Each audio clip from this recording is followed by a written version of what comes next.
Hey there, welcome to my channel. Today, we are exploring the dark world of a real-life Victor Frankenstein, a man who actually managed to reanimate a dead dog.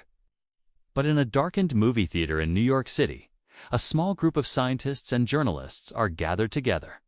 They are about to witness something that will haunt their nightmares for years to come, a glimpse into the world of a real-life Victor Frankenstein. It blinks when exposed to light, twitches its ears, and even licks its own nose. And just how far should science go in its quest for knowledge? Born in 1891, he grew up in a Russia on the cusp of enormous change. He wanted to find a way to perform surgery on a beating heart, without causing the patient to lose consciousness and die. At the time, open heart surgery was considered impossible. The moment you stopped the heart to operate, the brain and other organs would be starved of oxygen and die within minutes.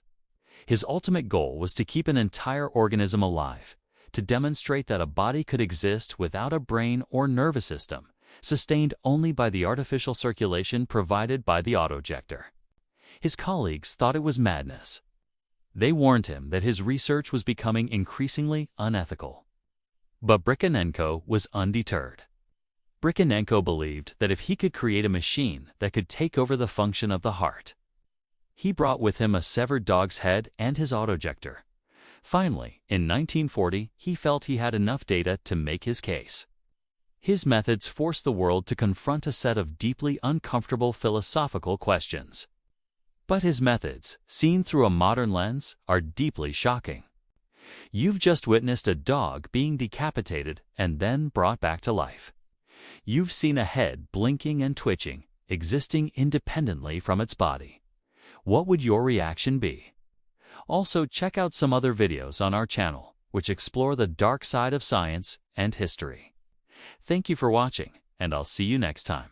Would you be horrified, amazed, or perhaps a bit of both? How would you reconcile these experiments with your own understanding of life and death?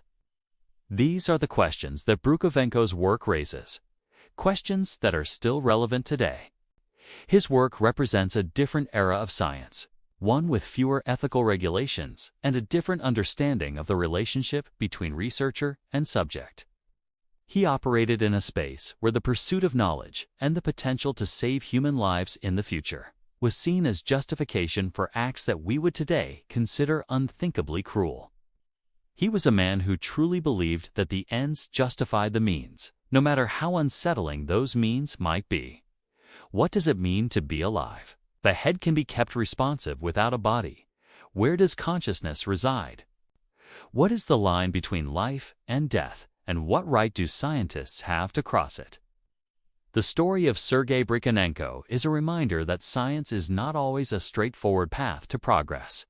It can be messy, ambiguous, and deeply unsettling.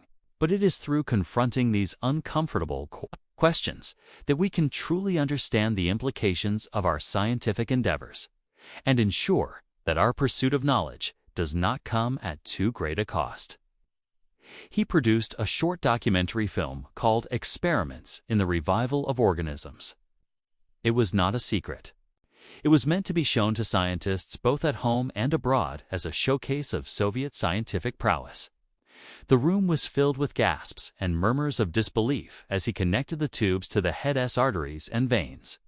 As the machine roared to life, pumping oxygenated blood, the head woke up. It opened its eyes. It responded to stimuli. It was a grotesque and astonishing success. And lungs, pumping oxygenated blood through a patient's body, then surgeons would have a clear field in which to operate. The fall of the Tsarist regime and the rise of the Soviet Union brought with it a new era of thinking.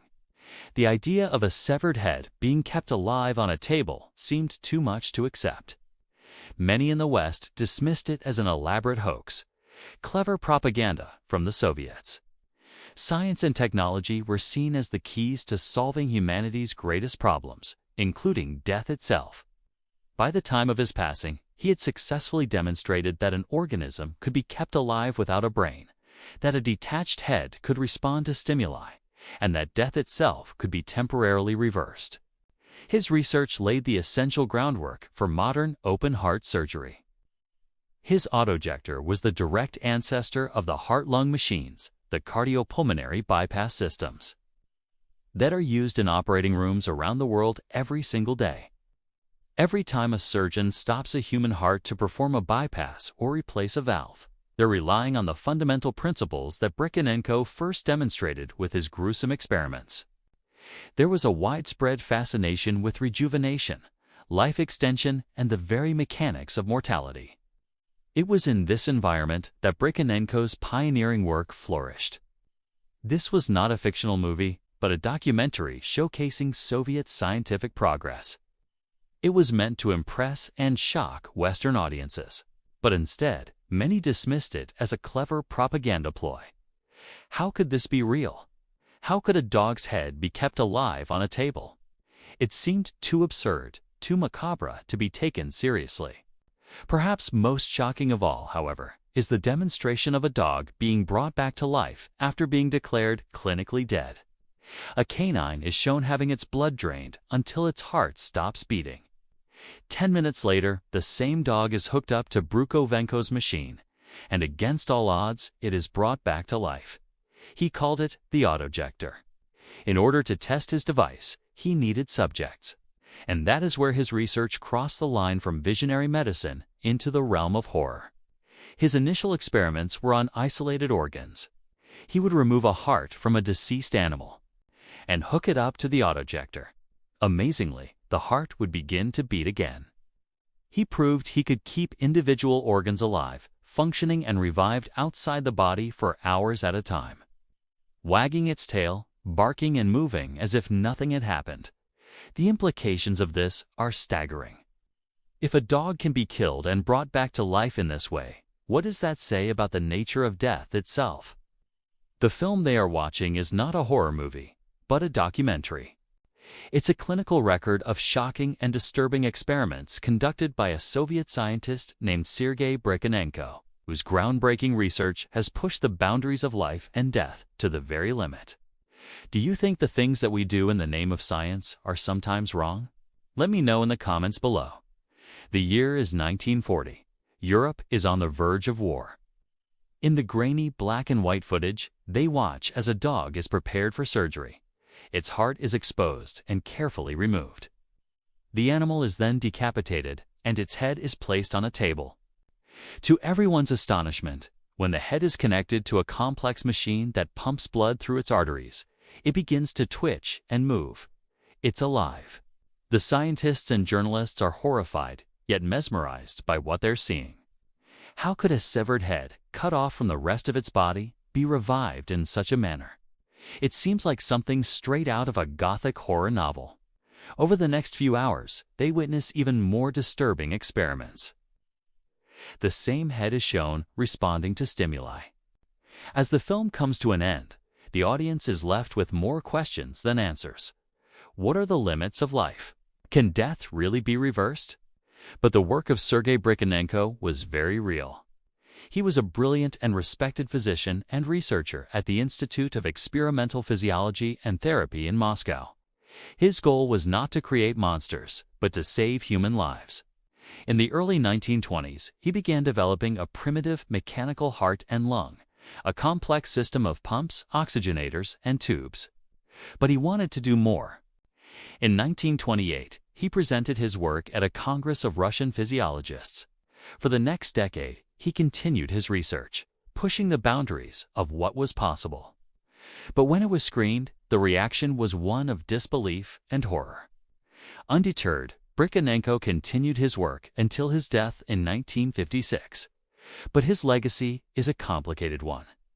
While he made invaluable contributions to the field of medicine, he did so in a way that was deeply unsettling. Britanenko was not a monster. He was a man driven by a desire to conquer a medical frontier. Imagine being in the audience in that darkened movie theater watching the 1940 film. In an age of advanced technology and scientific progress, we often forget the ethical dilemmas and moral quandaries that come with pushing the boundaries of what is possible. If you enjoyed this video, please share it with friends and family, and leave a comment below with your thoughts about the ethics of science and where the limits lie.